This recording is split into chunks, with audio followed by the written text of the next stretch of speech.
Welcome to Part 4 of the Cross-Program Consolidated Monitoring Tool video series.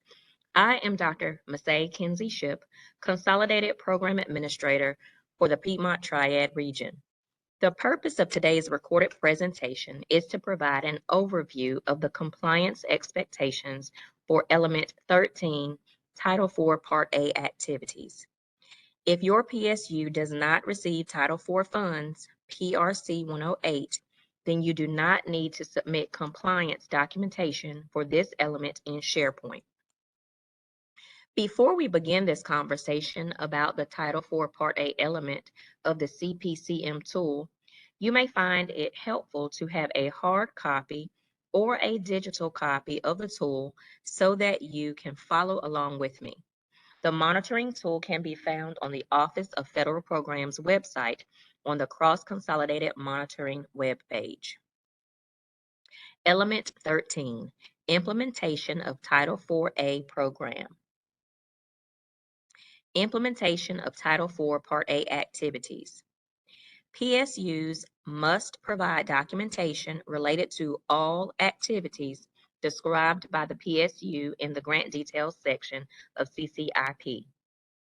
Have a process to prioritize the distribution of Title IV-A funds to schools served by the PSU, regardless of the Title I status of each specific school, that include 1, are among the schools with the greatest needs as determined by the PSU, 2, have the highest percentage or numbers of students counted under Section 1124C, 3, are identified as CSI schools, 4, are implementing TSI plans, and 5, are identified as persistently dangerous public schools as described in Section 8532.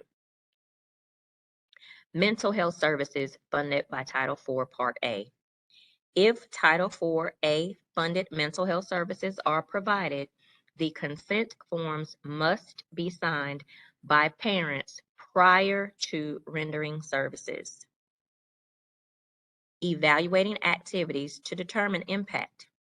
Provide evidence of evaluation of all Title IV-A activities included in the Grant Details section of CCIP. Description of methodology to evaluate programs, results of the evaluation, and analysis of the evaluation data.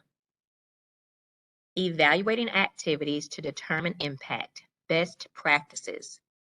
How do you know this has been a good investment or effective initiative? Identifying the need. What is the problem or need that you seek to address?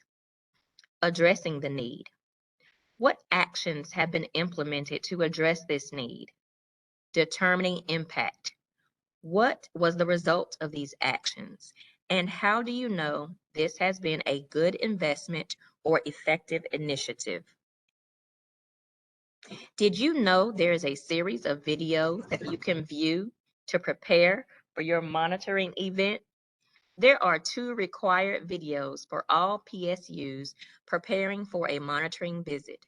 The required videos are the monitoring guidelines video.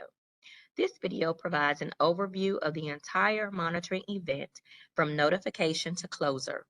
Also, all PSUs should watch Part 1 of the CPCM Monitoring Instrument Series. This video provides general guidance related to documentation and a comprehensive review of the required consolidated elements 1 through 5 on the CPCM instrument, which apply to all PSUs. Before the pre-monitoring meeting with the lead program administrator for the monitoring event, please be sure to view the optional videos for the title programs in which the PSU participates. The required and optional videos will be hyperlinked to this presentation and posted on the Office of Federal Programs website. Thank you for viewing the video presentation for Element 13 for Title IV Part A program.